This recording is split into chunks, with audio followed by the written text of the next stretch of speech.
শুক্রবার রাতে যুক্তরাষ্ট্রের ওয়াশিংটন ডিসির কেনেডি সেন্টারে অনুষ্ঠিত হয়ে গেল 2026 ফিফা বিশ্বকাপের জমকালো ড্র অনুষ্ঠান। এই ড্রয়ের মাধ্যমে কোন দল বিশ্বকাপ অভিযানে কেমন হতে চলেছে এসব কিছুরই আভাস মিলেছে।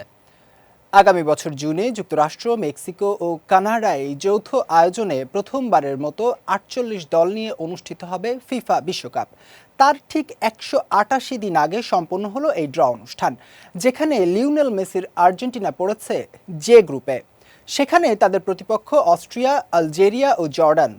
আর তাই শক্তির বিচারে গ্রুপ সেরা হয়ে নক আউটে যাওয়ার পথটা আলবি সেলেস্তেদের জন্য বেশ মসৃণই মনে হচ্ছে। এদিকে সি গ্রুপে ব্রাজিলের সঙ্গী হয়েছে আফ্রিকান পরাশক্তি মরক্কো, স্কটল্যান্ড ও হাইতি। নেইমারদের জন্য এই গ্রুপে সবচেয়ে বড় চ্যালেঞ্জ হতে যাচ্ছে গত বিশ্বকাপে চমক দেখানো মরক্কো। তবে ড্রয়ের পর এল গ্রুপটি নজর কেড়েছে সবার।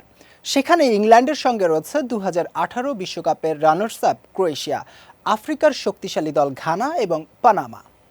অন্যদিকে ক্রিশ্চিয়ানো রোনালদোর পর্তুগাল পড়েছে কে গ্রুপে। তাদের লড়তে হবে কলম্বিয়া ও উজবেকিস্তানের সঙ্গে। ফ্রান্সের আই গ্রুপটিও বেশ কঠিন, কারণ এমবাপ্পেদের লড়তে হবে সাদিও মানের সেনেগাল এবং আর্লিং হল্যান্ডের নরওয়ের বিপক্ষে।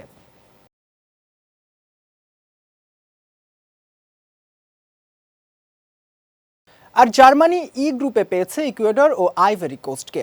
এবারের 2026 ফুটবল বিশ্বকাপ টুর্নামেন্ট শুরু হবে আগামী বছরের 11 জুন এবং ফাইনাল হবে 19 জুলাই।